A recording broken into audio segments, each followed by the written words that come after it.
안녕하세요. 달빛 아래 도담도담 속삭여주는 도담이입니다. 우리의 옛 이야기 시작하겠습니다. 나룻배를 타고 금강을 건너던 석태는 흐르는 강물을 바라보며 잘한 일이다 스스로 흐뭇하였다. 자신은 천냥으로 네 사람의 목숨을 구한 것이다.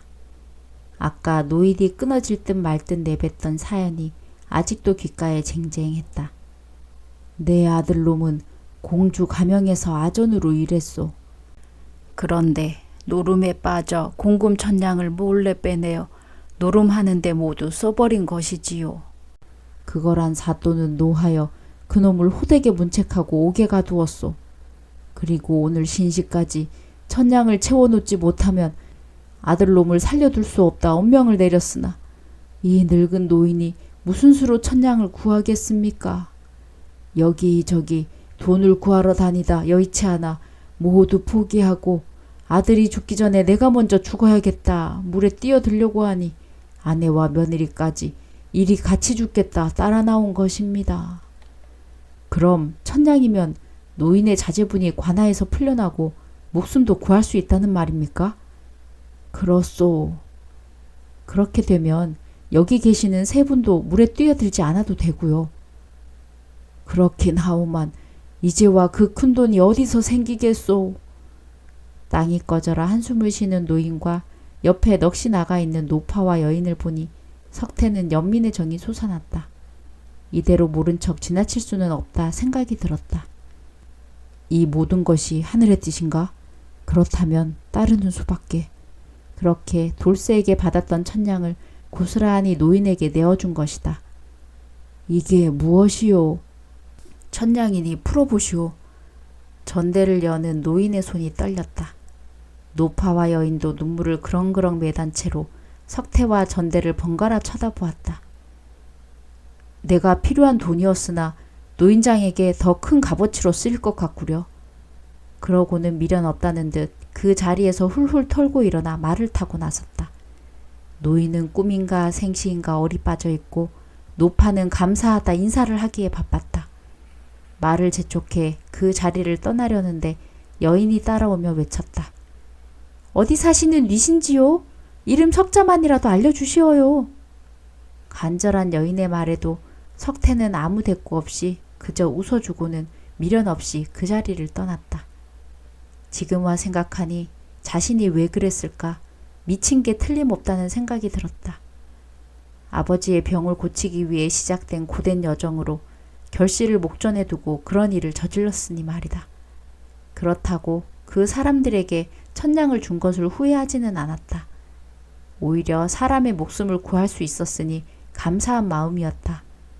그나저나 간밤에 꾸었던 꿈은 잘 들어맞았구나 싶어 피식 웃음이 났다.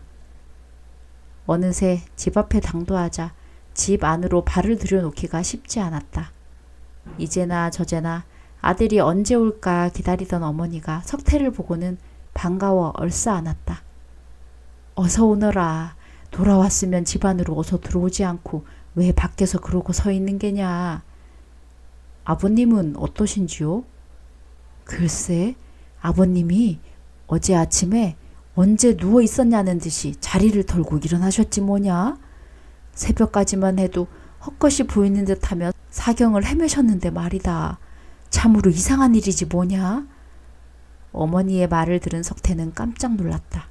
아니 어제 아침나절이라면 금강에서 물에 빠져 죽으려는 사람들에게 천냥을 건네주었던 즈음이 아닌가. 하늘이 도우심인가? 석태는 얼른 아버지를 뵈러 들어갔다. 정말 아버지는 예전의 건강을 되찾은 듯 병색을 찾아볼 수 없었다. 아버님, 기력을 되찾으신 모습을 보니 소자 몹시 기쁘옵니다. 그래, 내가 아직 죽을 때가 되지 않았나 보다. 어제 새벽까지만 해도 꼭 죽는 줄 알았다만 신기하기도 하지. 죄송하옵니다, 아버님. 소자가 철없는 짓을 하였사옵니다. 석태는 아버지에게 자신의 잘못을 고하고 용서를 빌었다.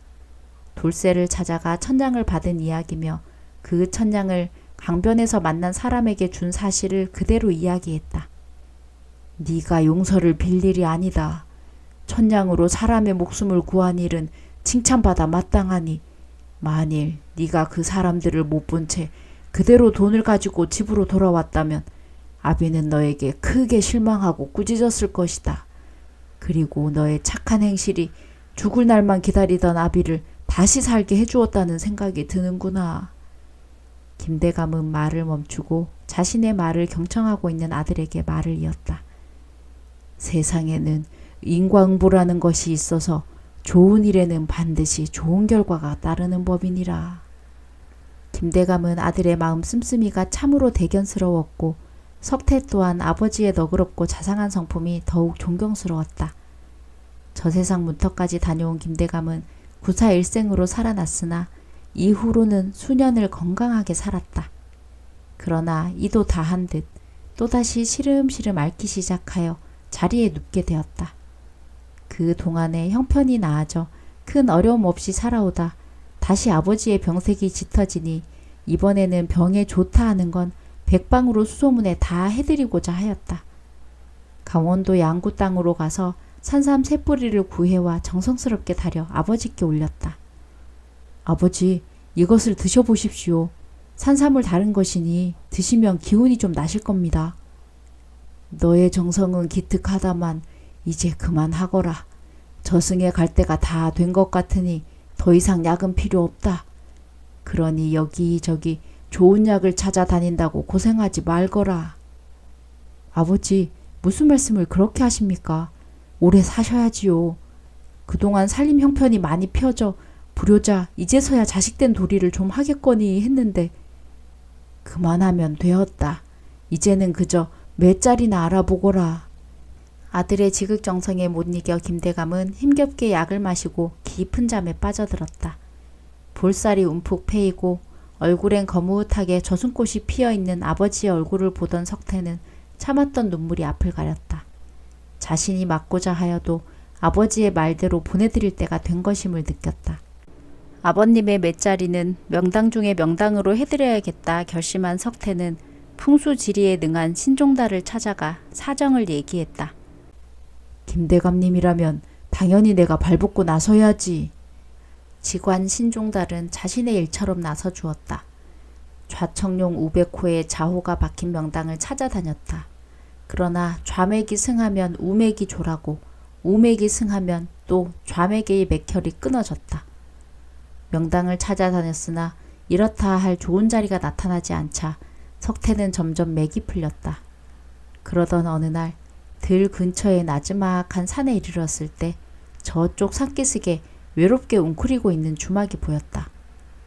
오늘도 그런 것 같은데 저기 보이는 주막에서 묵어야겠습니다. 그런데 신종달은 석태의 말은 듣는 둥 마는 둥 몇 걸음 뒤에서 유심히 지형을 살피고 있었다. 세상에, 어허 세상에. 어르신, 대체 왜 그러십니까? 우리가 찾던 명당일세, 명당 중에 명당, 천하에 다시 없는 명당이란 말일세. 그런데 이상타. 내 몇십 년을 직관으로 일하며 일이 좋은 곳을 그냥 지나쳤을 리 없건만 오늘에야 내 눈에 띄다니. 또 내가 아니어도 다른 이가 일이 좋은 자리를 놓칠 리 없건만 이런 명당이 여태 이런 곳에 묵어 있었는지. 명당이라고요? 제가 보기에는 그저 야산으로 밖에 보이지 않습니다만. 그래, 보통 사람들 눈에는 잘 보이지 않겠지. 그러나 이런 자리는 하늘이 내려주신 자리라네. 특히 몇 자리는 주인이 정해져 있는 법이지. 자네 아버지께서 그토록 덕을 베풀고 사셨으니 이런 명당이 나타난 게지. 호기롭게 말을 하던 신종달의 얼굴이 갑자기 굳어졌다. 아뿔싸. 어르신, 왜 그러십니까? 무슨 문제라도 생겼습니까? 그래, 아주 큰일이네. 하필이면 그 명당 자리가 바로 저기 보이는 주막의 뒷뜰일세. 장사를 하는 주막에서 과연 그 자리를 몇 자리로 쓰도록 허락해 줄는지 걱정이구먼. 날이 저물어 저 주막에서 하루 묵어야 하니 주인을 만나 이야기라도 한번 해봐야겠습니다. 정 안 되면 값을 후하게 주어 주막을 사는 방도라도 취해야 하지 않겠습니까? 어찌 될는지 모르겠네만 일단 한번 가보세. 석태와 김종달은 서둘러 주막으로 들어섰다. 주모, 오늘 밤 묵어 가려고 하오. 간단한 술상만 봐주시오. 그리고 긴히 드릴 말씀이 있소. 잠시만 기다리시어요. 금방 준비해 올리겠습니다. 주모는 말을 하다 말고 석태 일행을 보고 놀란 듯 그대로 얼어붙었다.